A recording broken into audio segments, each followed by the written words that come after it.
All right, guys, so I have this nifty tool right here for pulling the hubs off of the boat trailer. And I need to get my dad's Milwaukee Impact to get those lug nuts off, because that's what I used to put them on whenever I finished up the trailer. And I'll also need the extra power to use this, because if you guys remember when I was sanding it, burned up the air compressor, and haven't looked into it since, but might be junk. So electric tools are the way to go. So I'm gonna get this mounted up. This should work. I really hope so, at least. Anyways, I'm gonna have to grab a bigger hammer too, and I'm gonna see if I can't get this hub pulled off of here, because I tried hitting it, but I only got this little chintzy tiny hammer here. So I'm gonna see if I can't get her off of there with some real torque and this puller. So I'll be back with an update. All right, guys, so I used this puller tool and hooked down the hub, and it took it right off. Well, of course, the help of the Milwaukee. I mean, even with the Milwaukee not being a fuel, it still had enough torque to pull it off. I mean, that is a small electric impact anyways. This is a big one, but that bearing was shot. So there it is. You can see it just fell apart, all the little balls and stuff in the seal. So I'm going to be bringing that to work. There's the other bearing. Hopefully that comes off. And now I gotta see if I have any bearings at work, or as I gotta order some. So I'm gonna get the other side off and look for some bearings. All right, guys, so I'm getting this side taken apart now. I got the little cap off. Now I got the cover, the grease cover off. You can see the Zerk right there. So it actually has, you know, a lot of grease in it. The other side, like, didn't have any at all. So I don't know, you know, what could have happened if it just had a bad seal. And, well, actually, I know exactly what happened. The grease Zerk was missing off the other side. And I actually don't know where the cap, or, well, I don't even know where the cap went. And I don't even think it had a boot. So water must have got in there and broke it down. And when it got hot, it just burned it all up. But anyways, you can just hear how bad this side is still,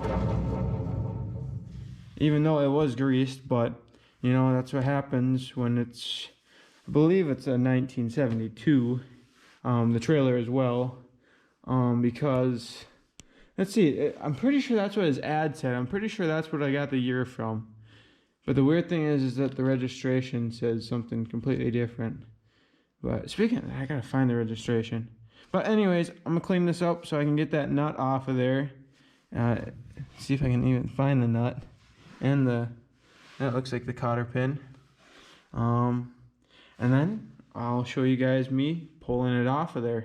All right, guys, so I got the axle, or the hub nut, off and the cotter pin out. And so now I am ready to be hooked on there and pull it off. So I'll bring you guys along for the ride.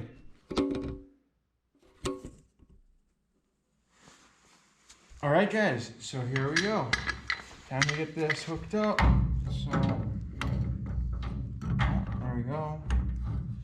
And it's still sort of set from the other side. Tighten the jaws. Oh, it's still way loose.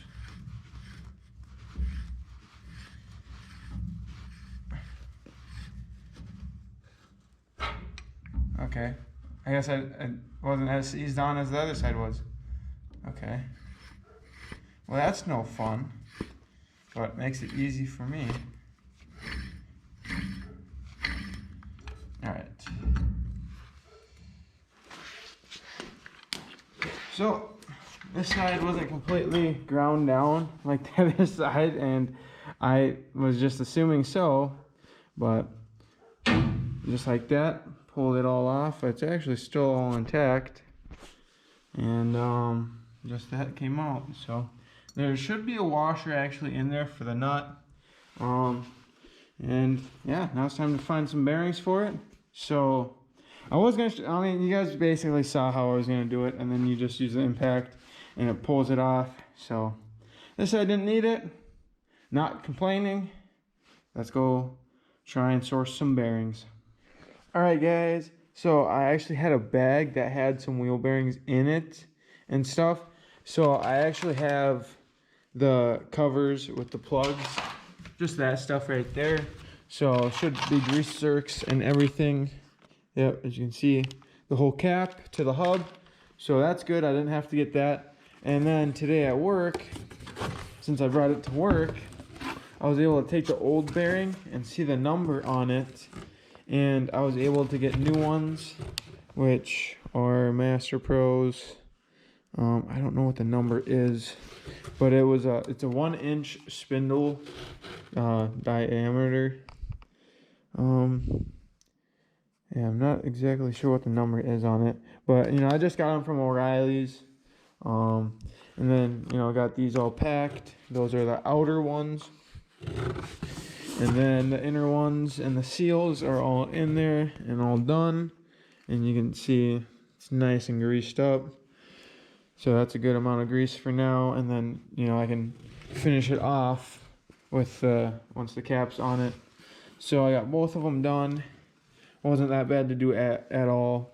The really nice thing about these is that the races have a nice ledge. There's no skinnier part on the inside, so you can just like hit the ledge. Oh, I didn't keep any of them, but you can just grab the like hit the side of the ledge because it sticks out and pound them out, no problem. And then once I get them back on, I'll just touch them up again. The other one's actually worse from pounding on it because it was seized on there. But you know, you can get new hubs too. I mean, it's just whatever you prefer. I guess that was just an extra step that I didn't think I needed to do, so I didn't do it. So now I'm not worried about this spindle, but the other one I definitely want to make sure is clean. I'll actually grab the hub too. That would be smart. All right, let's go over here. And I just want to make sure that the spindle is nice and clean because that bearing was stuck to it. And yeah, it doesn't look that bad at all. So I'm just going to clean it up a bit, and then I should be able to just slide the new hub right on there. And then what you want to do then, once you get the end bearing on and you got your washer on there, you want to tighten the nut like all the way until it's like tight. And then you want to loosen it, and then you just want to go until it's like finger tight. Like you don't want it that tight at all, because with these tapered bearings, then you know they'll be too tight, and then you'll mess them up right away again. And so I mean, the reason why you want to tighten them first is to get them all set and together, and then loosen it, and then get them all right finger tight, and then the cotter pin will hold it there, so you don't gotta worry about losing it, and then you're set to go. So I'm gonna get the hubs installed now and get the wheels on, and then I'll grab the new lug nuts. All right, guys, and just like that, I got this hub and that hub both installed with the grease caps and everything, and touched up so that they're looking real fresh again. So that is awesome. And now I'm just ready to put the wheels on, but since I painted it, I think I'm gonna wait till tomorrow because I don't want the whole backside of my wheel to be black. So probably wait for that, but I do have my new lug nuts right here, nice and black, so those are gonna look really good on there also. But there you guys have it. I got the wheel bearings done on the trailer finally, and so now the last thing I'm gonna do tonight, well, simply because like I said, I gotta wait for the hubs to dry, is I will paint the registration that's gonna go on the front. So then I'll have to wait for that to dry, and then tomorrow, I have all my letters in here. So then tomorrow, when the registration's dry and the hubs are dry, I can get it all finished up. And then, might pull it out of here. But, probably this weekend it'll be out of here. I'm gonna finish the registration, put the wheels on, like I said, get my new lug nuts on, and then that'll be everything for the boat and the trailer. Like, it'll be fully done. Like, that should be everything. Besides cleaning up the boat a little bit, I definitely won't leave the oars on the seat anymore, because you guys can see that on the camera, it marked up the seat, but I haven't tried to do any cleaning. I know that this has to be worn in there, because I mean, the wind blowing tarp on it, rubbing on it, that's got to be worn in there. So it just looks like, you know, she's been thoroughly tested, and looks good. So I'm actually happy with how the paint's holding up so far. There's a piece that came off just because that's silicone right there, so I didn't expect that to really stick and stay. But it's time to get the registration painted, and then once I wrap the scrambler, then I'll probably pull it out of here. But until the scrambler's wrapped, because that's the last thing for this. So guys, everything's getting finished up. This doesn't need much either, so let's get on the grind and get everything wrapped up, so that we can move on to the next project. Well, I have a few other things, but I guess you guys will have to wait to see what's after these. But I'm gonna paint the registration now, and then you guys will see it tomorrow.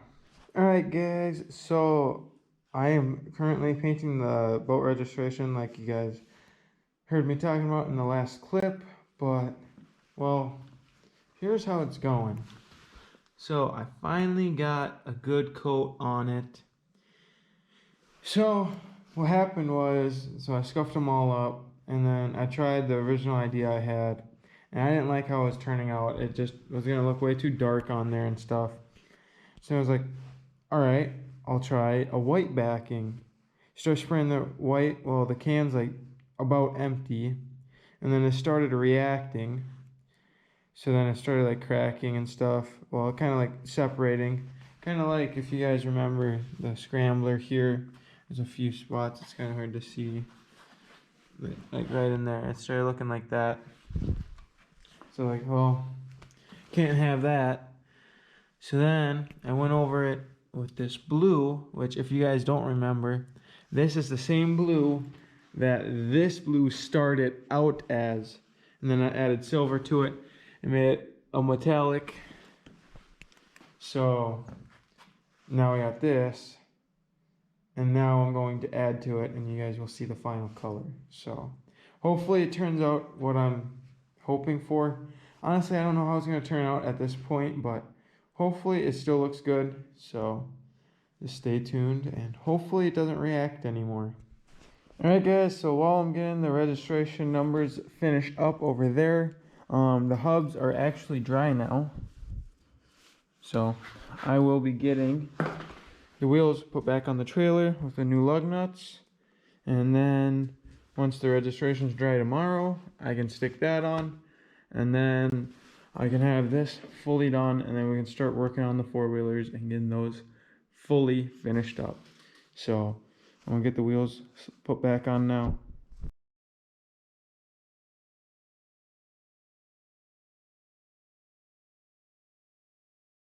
Alright guys, and just like that, as you can see, I just did this side for now, but the wheels are going to be on for good.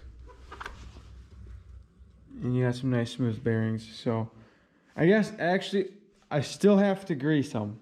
I'll still have to grease it, but besides that, it'll all be finished. So let's get the other side put on and finish painting the numbers.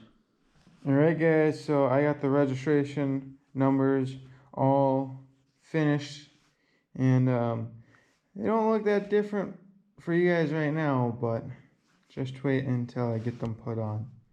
Alright guys, so it is the next day, and I got my little registration number set up there, and I started putting it on. Well, little did I know, when you go to take it off, let's see here, it's